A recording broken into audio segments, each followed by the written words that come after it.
It's Monday and there's a change of scenery in the living room and I forgot my cup. Shoot, I forgot the cup. I'm always forgetting the cup. Most integral part of the whole chapter day Mondays and I tend to forget it. Oopsies. Oh well, we all know this cup. Whew.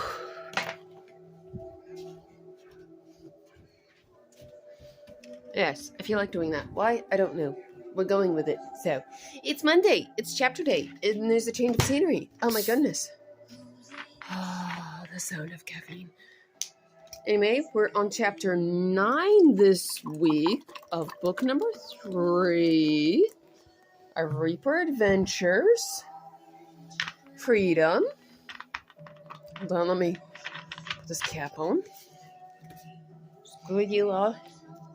On book number 3, chapter 9. It's Monday. Don't bring your kids. It's not kid friendly.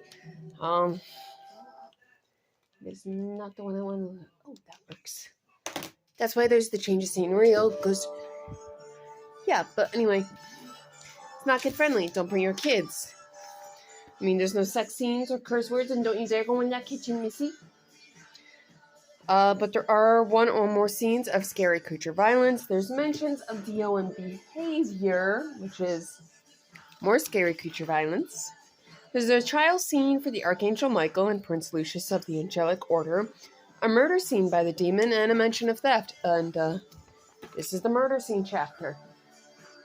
You stay out the kitchen. So anyway, we're in chapter 9. It's the murder scene chapter. Don't bring your kids, because, oh no. So we're going to continue. Now that we're all prepped and ready, we are continuing. Chapter 9. Payne wanted nothing to do with anything anymore.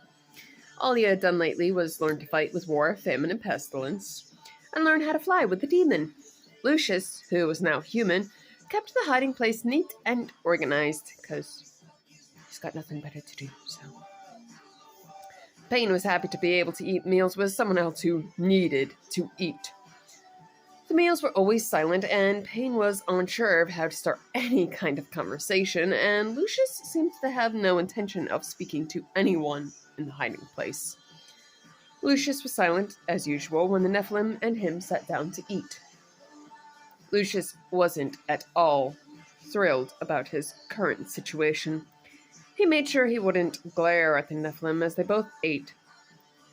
Is it good? Payne finally asked Lucius. Is what good?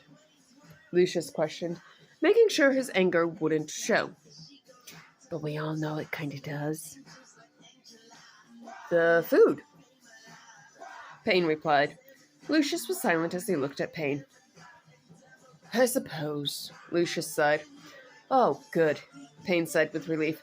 I tried to keep some fruit in it because you guys eat a lot of fruit. Oops. We're trying to keep the TV kind of out of it because... Payne continued with a smile. I'm really not the greatest cook either. That accomplishment definitely belongs to my friend. Payne suddenly stopped himself from saying Victor's name. In case you're wondering who Victor is, listen to the first book. You have a friend? Lucius inquired with disbelief. Payne couldn't help but feel offended by that question. Of course I have a friend. I have more than one friend, I'll have you know. Payne retorted with slightly narrowed eyes.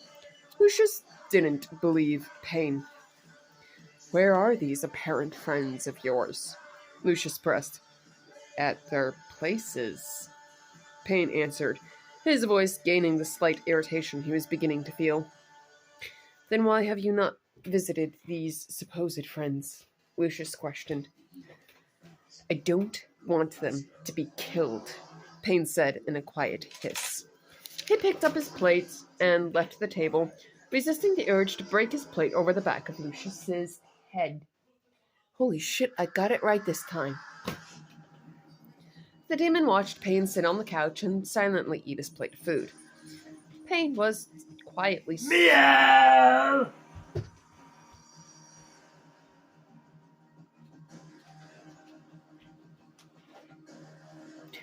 I'm gonna stab you later.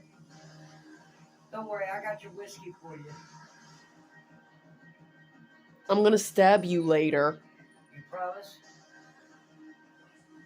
Fuck off. Payne was quietly seething as Lucius continued to eat, unaffected by Payne's anger. Sounds familiar. The demon studied Lucius and decided it was time to make the former prince of the Angelic Order disappear. And by disappear, it obviously means disappear.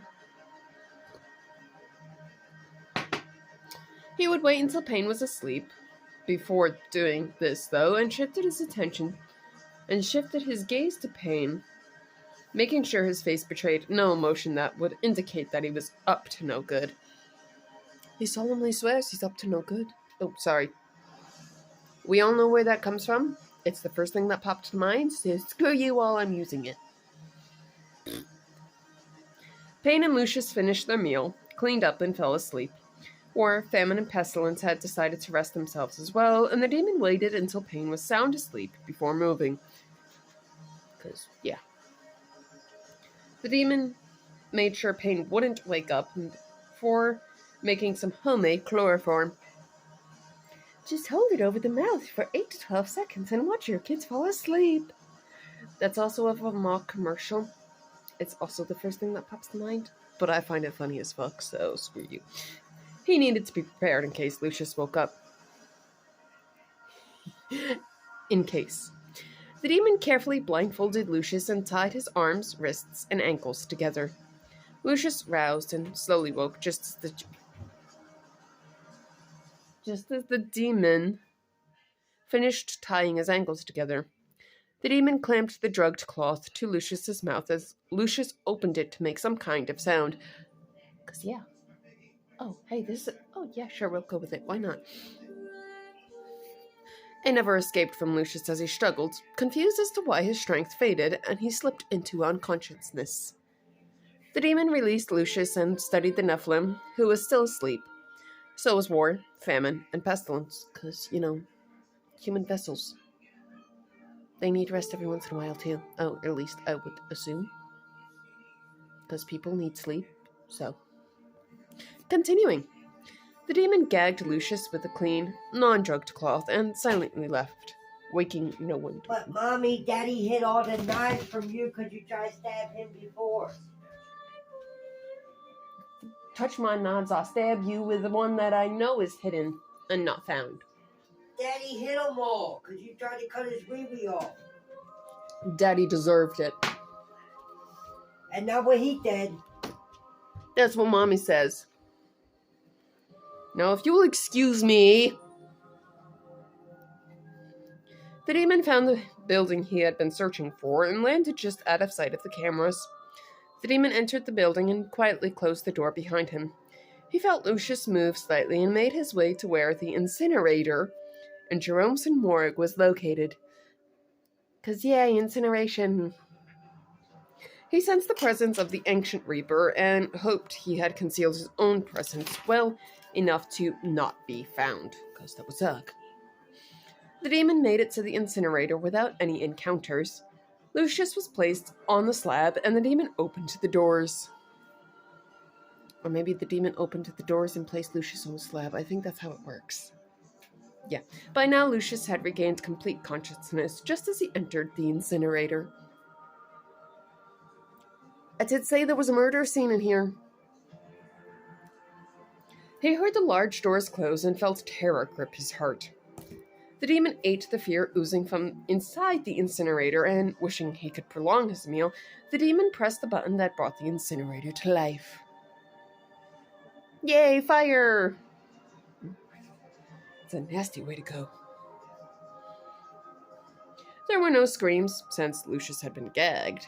'Cause, yeah, he's not risking that. There was just anguish and terror that rapidly began to fade, 'cause fire! Hot enough to make your most of your bones ashes. Ow! The demon ate what he could, and then gave a soft sigh of disappointment when Lucius was dead.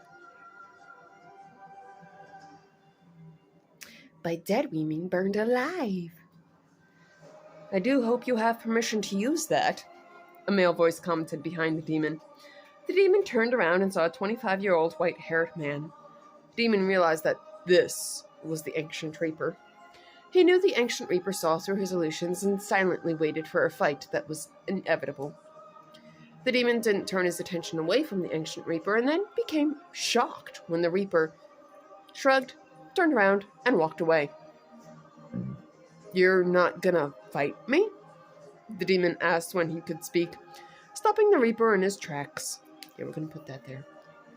"No, we're in a building. Fighting in a building like this would disrespect the dead who currently reside here," the Reaper answered. He turned his unseeing gaze to the very confused demon. "I don't think I quite understand," the demon mumbled. "However, I understand that outside is fair game," the demon stated. "Correct?" the demon inquired. "Correct," the Reaper confirmed. "Then I hope you don't mind me staying here until after you leave," the demon said with a smile. Cerberus was silent as he studied the demon. "I suppose I don't have a choice in this," Cerberus sighed. "Not really. I'll stay out of sight and out of your way," the demon told Cerberus. Cerberus narrowed his eyes and knew the demon was being smart. "I don't know you. Oh my god. How many licks does it take to get to the center of a lollipop?" "Oh, I don't know, but let's just say it's annoying when you have to swipe 3 times to get rid of a notification." The demon was being smart. Most demons, all of them to be truthful, were much smarter than they were given credit for. Demons were near perfect warriors. They had to be smart about strategies and their potential enemies, which most of the time is members of the angelic order, and sometimes themselves. At least I'm not sure about that second part, but I kind of think so. But I kind of don't actually really know, so moving on. "I suppose since I don't have a choice, do as you say you will. Oh, and make sure the person is dead if you decide to use the incinerator again." Incinerator. Pronunciation and enunciation are key. "Incinerator again," Cerberus stated, and then headed away. The demon was silent and then turned the incinerator off after letting it cool. Because, the fire gets hot enough to burn your bones to basic ashes. Yay, incinerators! The demon did as he said he would, but made sure he would be able to see the Reaper. The Reaper was relieved at 3 in the morning and left Jerome's morgue. The demon counted to 60 seconds 3 times. That's 3 minutes. Before he left Jerome's morgue as well. "I was starting to wonder if you would actually leave," Cerberus said, his scythe appearing in his hands. The demon turned around and jumped out of the way from Cerberus's incoming attack, just in time. I'm kind of stumbling seriously over my words, and it's annoying as fuck. "You waited?" the demon asked as he stood up and took a few steps back. "I'm flattered. Really," the demon said mockingly. Cerberus was silent as he studied the demon. Caffeine. Oh my god, it's the best thing ever. And don't you try go climbing up any of that, little missy. I swear I'm gonna smack you in the booty if you do. Moving on. It was obvious the demon was built for speed. Ahem. I see you looking up there. Get your little butt down. Get your little booty down. Thank you. It was obvious the demon was built for speed, both on the ground and in the air. His wings allowed him to be able to take flight when required, and because of the fluctuating air temperatures and winds, there we go. Ooh, that's a little bit difficult. I thought it was wings, but it's winds. Like, wind. The demon would be just as strong as he was fast. Cerberus had gravely underestimated the female demon, and even though he had destroyed her in the end, granted, he had not realized that she had been a sacrifice. Listen to the first book if you want more info on that. Cerberus assumed that this was the demon that had been brought to the human realm to begin with, and the one who had managed to escape Eden's prison. Underestimating this demon would be a very unwise mistake. Because, yeah. Are you serious about fighting me? The demon asked, hoping the Reaper would change his mind. I don't see her. Cerberus held his scythe and got into a fighting stance. The demon sighed and felt his mocking expression vanish, replaced by a blank gaze. Of course you are. The demon sighed and got into a fighting stance as well. Don't even think about it, Missy.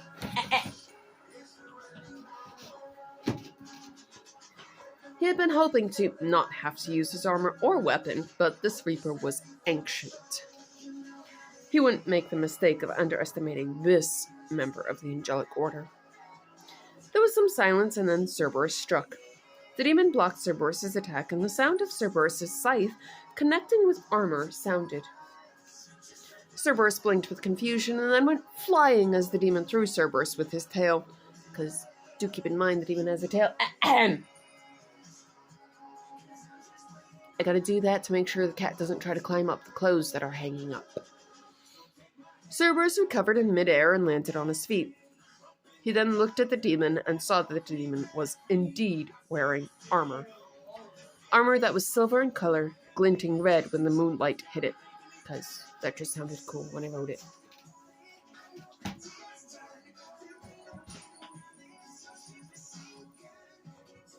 There were multiple scratches on the breastplate and shoulder plates.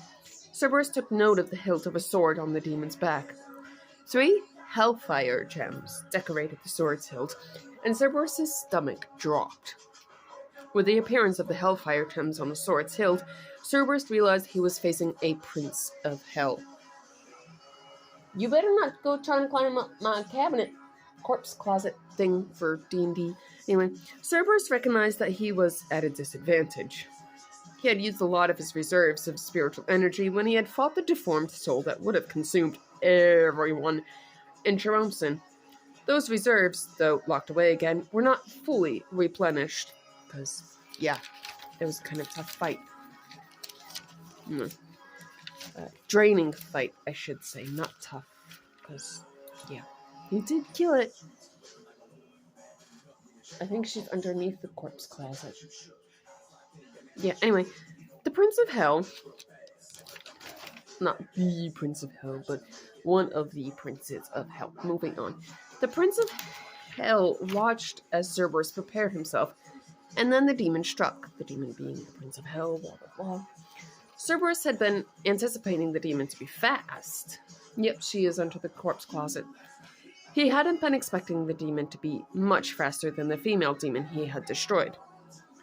The demon was far swifter than Cerberus would have guessed, and Cerberus went flying across the almost empty parking lot, colliding with the only car there. The car that was his co-worker's vehicle. Sorry, we put a dent in your car. We went flying across the parking lot and hit your car. That's the dent. Sorry. Cerberus barely teleported away from the demon's next attack. He appeared behind the demon and raised his scythe. The demon's tail knocked Cerberus to the ground, because, yeah, the demon's got a tail, and wings, and elongated pointer fingernails, and fangs. Fangs. The demon whirled around as he raised his tail to pierce Cerberus' heart. Because, yay! Oh my god, that is actually kind of fucking cute. Hold up. She is under the corpse closet. I don't know if you see her, but she's under that cabinet corpse closet. I call it the D&D corpse closet. Moving on. Cerberus teleported away again just in time. He appeared further away from the demon this time and realized that he may not win this fight. The demon had seen Cerberus by now and tilted his head to one side, a small smile flickering across his face. He took a mental note of Cerberus' unease, though to anyone else he would appear at ease, because it's Cerberus, you know. Well, don't go destroying my corpse closet now. I need that. She's gonna try to destroy it. The demon knew better than to push his luck, though, and patiently waited for Cerberus to make a move. Cerberus knew the demon was waiting for him, tightened his grip on his scythe, took a steadying breath, and then ran at the demon. Yay! Headlong charge! The demon had anticipated this and turned around when Cerberus teleported behind him. The demon grabbed Cerberus' scythe and threw Cerberus into the already badly dented car, releasing Cerberus' scythe and striking it with his tail, puncturing the vehicle's front bumper as Cerberus once again teleported away. Because teleportation is very important when you're fighting a Prince of Hell. Yeah. Cerberus knew the demon had seen him again, just as Cerberus struck. Stop destroying my corpse closet! That sounds so wrong, but it goes so well. The demon blocked Cerberus' attack, taking a step back as the blow reverberated through his arm. Cerberus noticed that fact and pressed a slight advantage. The demon knew Cerberus would do this and had dug in his heels, refusing to give up more ground or fall to his knees. Cerberus focused the spiritual energy that wasn't locked away into his back, core, and arms to give him extra strength, and some into his feet in case he needed to get away. Well, that's not really an in case, that's I need to get the fuck away sometimes, all the time during this fight, but whatever. Cerberus barely saw the demon's tail move and moved away, glad that he had focused some spiritual energy into his feet. I'm gonna make sure she's not trying to eat the bottom drawer of my corpse closet. Cerberus transferred the spiritual energy he had focused into his back, core, and arms to his feet as well. The demon noticed that Cerberus had become quicker as well as stronger than before. The demon's tail twitched with unease with that fact, and he mentally acknowledged the fact that he would have to take this fight more seriously than he already had been. Cerberus decided that the best way to fight the demonic prince before him was to be able to focus on his rapid movements, be quicker than the demon, and overpower the demon with extra strength. As Cerberus thought these things, he focused his spiritual energy to what was required to possibly win against the demonic prince. No, she's just in play mode underneath the corpse closet. Okay. The demon sensed Cerberus' spiritual energy readjust itself and prepared himself to have to be on the defensive for the remainder of this fight. This is actually a longer chapter than I had anticipated. But hey, we're okay. Yeah, I think we're about halfway done. Don't destroy my corpse closet. I need that for my D&D campaign. Moving on. No, she's trying to get herself unstuck. Okay, there you go. Good girl. Cerberus struck the demon, pressing the advantage presented as the demon's legs hit the car behind him. Because mind you, they actually are by the very badly dented car of Cerberus' co-worker. Sorry, Mr. Co-worker, your car is very badly dented. Apologies. The demon only briefly glanced behind him and felt the blade of the scythe scrape against his armor, grazing the skin of his neck and drawing blood. The demon reacted, kicking Cerberus in the chest with both armored boots as he was thrown against the hood of the car. Cerberus felt his ribs break as he stumbled back a few steps. The demon recovered just as Cerberus did, and the demon drew his sword just as Baoyo, Bart, and Ayo appeared, because, yay, reinforcements! The demon scowled as Baoyo, Bart, and Ayo surrounded him. Cerberus knew better than to speak in the middle of a fight, because that would suck. Yeah. He hoped that he would be able to let them know the demon's rank sooner, rather than later. Baoyo, Bart, and Ayo instantly manifested their weapons and took the opportunity of inaction. Because nobody's acting right now, so it's technically inaction in the fight, blah blah. Bart struck first, and was tossed by the demon when he grabbed Bart's spear. Because, yeah, that happens. Oh my god, you're playing with your tail, that is fucking adorable. Cerberus and Bart collided with each other and fell to the ground. Ayo moved next, and the demon blocked her attack with his armored forearm, grabbing the blade of her claymore, because that happened somehow. Yeah, oh wait, that was the first one. Okay, yep. Claymore, and tossing her away. Baoyo barely managed to duck Ayo's incoming figure, because, whee, we're flying! She teleported away from the demon's tail and realized that Cerberus had regrouped with her, Ao, and Bart. "He's a prince of hell," was all Cerberus managed to say before they were all under attack again. Oh, bum bum bum. Bao knew that Bart and Ao had heard Cerberus' statement as well and attempted to silently let them know that distracting the demonic prince... Hey! Don't go destroying my corpse closet. And by that, I mean don't go destroying it. Sorry. Demonic Prince of Cerberus could defeat him was required. We are now continuing. Bart and Ao thankfully understood Balio's silent communication of her waving hand and pointing. They nodded to let her know this and set the agreed-upon plan into immediate action. The demon growled softly when Balio, Bart, and Ao attacked him again, all of them refusing to stay down when he threw them aside like flies. Pah, pah, pah, pah, pah. Yes, I add random-ass sound effects, because I can. Screw you all, I can. Cerberus realized what Balio, Bart, and Ao were doing after a few moments of confusion. Realized with a sinking stomach that he would join them in being swatted away, and came up with an idea. There you go. The only possible way they could win was if Cerberus summoned the skeleton, changed to a scythe. He hadn't summoned the skeleton in a very long time. It was the only option, though. Cerberus mumbled an incomprehensible phrase, sighed, and used a long black nail to slice the palm of his left hand wide open. He placed his bleeding hand on the top of the skeleton's skull and whispered the phrase to bring it to life. It responded to Cerberus. It would always respond to Cerberus, no matter what. Because it was Cerberus' skeleton preserved over the years by Cerberus' spiritual energy. Yes, he's got his own skeleton attached to his scythe. Because, yeah. Cerberus only brought his skeleton to life in extreme emergencies. This definitely qualified as an extreme emergency. I think we're almost done. I really don't know. Yeah, but anyway, yay! The demon stopped as he felt wetness trickle from his eyes. He was confused by his now red and blurred vision and shook his head in an attempt to shake the blood from his eyes. It didn't work, and the demon only became more confused. No one other than Cerberus had landed a blow, and that wound had already healed.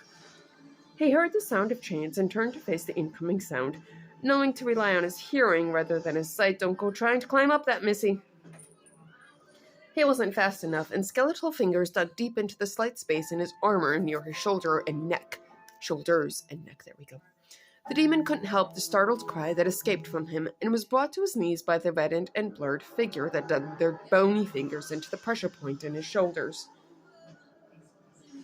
Oh shit, I just looked at the TV and there's a robot just grinding someone's face against a TV. Ouch. Okay, moving on. The demon bit back his pain sound as the bony fingers twisted slightly.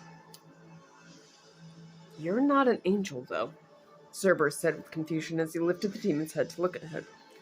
Of course I'm not an angel, the demon spat, the tears of blood still flowing freely. What makes you say that? The demon questioned. I see you all down there. Any member of the angelic order other than a reaper cried tears of blood when I summoned the skeleton on my scythe. You have tears of blood flowing down your face, but you're no angel. You're a demon, and a demonic prince at that, Cerberus explained, watching the demon's expressions shift from confusion, let's speak properly, confusion to expertly concealed fear. I can enunciate in English, I swear. Realization dawned on Cerberus as he stared at the demon's silver eyes. You are an ascended angel. How did you fall? Cerberus whispered. The demon was silent during Cerberus's explanation and realized observation, but growled at Cerberus's inquiry. As if you really want to know. The demon snarled, his silver eyes that were covered with a thin veil of red gaining an unholy gleam. Wow, this is, I think, my first over 30-minute, close to 30-minute, possibly over 30-minute chapter. Wow. That's a first. The demon snarled, his silver eyes that were covered with a thin veil of red gaining an unholy gleam. Cerberus mentally commanded his skeleton to release the demon. It did as it was told, and not a second too soon. Holy shit. The demon released a wave of his spiritual energy. Oh, that sounded nasty, but excuse me, I burped. Oppressing malicious waves of spiritual energy threw Cerberus, Balio, Barton, Ao away from the demon. Cerberus made a shield around his skeleton, Balio, Barton, Ao, as the waves intensified. There we go again, excuse me, I burped. As the waves intensified, the demon's anger making each wave stronger. Cerberus put a shield around himself after strengthening everyone else's shield, because he's like that. You shouldn't have waited, Reaper, Cerberus heard the demon say. Cerberus looked at the demon and saw that he was hovering in the air, glaring at Cerberus with a cold, calculating glare. As it so happens, I need to go somewhere else. I suggest you don't follow me, if you know what's good for everyone else in your group. The demon advised in a hiss as he drew his spiritual energy back within himself and taken to the skies before they could recover from their nausea. This is my first over 30-minute chapter. Holy shit. I'm not sorry for my potty mouth. He knew when Cerberus made the skeleton go back to sleep. The tears of blood that had unwillingly flowed and had revealed that he had been an ascended one vanished, and he was able to see clearly as he returned to the place where war, famine, pestilence, the Nephilim, and himself were hiding. He knew he would have to explain Lucius's absence. Holy shit, I said it right again. Woohoo! And his armor and sword. They should have waited a bit longer. The demon sighed as he entered the building. To his surprised relief, no one was awake yet. He would be able to prepare an explanation now. He breathed a mental sigh of relief and decided to clean the blood off of his body, because, yeah, blood tends to happen. Ooh, good song. He had no desire to let anyone else know about the fight he had, because that would suck. That would be something for another time. And that is the end of a very long chapter. That is the end of chapter 9. Chapter 10 is next week. Chapter 9 is complete. I'm a poet, don't you know it? Holy crap, that was a long one. But anyway, chapter 9 is now finished with. Chapter 10 is next week. And I have some accounts if any of you are all interested.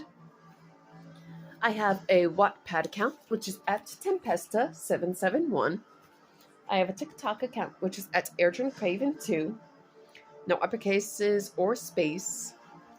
You could probably, I don't know, but maybe you can find it under the name Tempesta Braveheart. Don't quote me, because I don't know. I have an Instagram under the name Tempesta Braveheart. No capitals, no space, but you can maybe find it under the name Airturn Craven, which is my Facebook account name, Airturn Craven, as well as my Snapchat account. But in my Snapchat, Airturn Craven has no uppercases or space, and I am really mumbling my words. I am so sorry. And you are all watching my YouTube, which is under the name Tempesta Braveheart. And that was a very long chapter. Longest one yet. So, chapter 10 is next week. Chapter 9 has been complete. And yeah. Peace out, Girl Scouts, and enjoy the mental hilarity.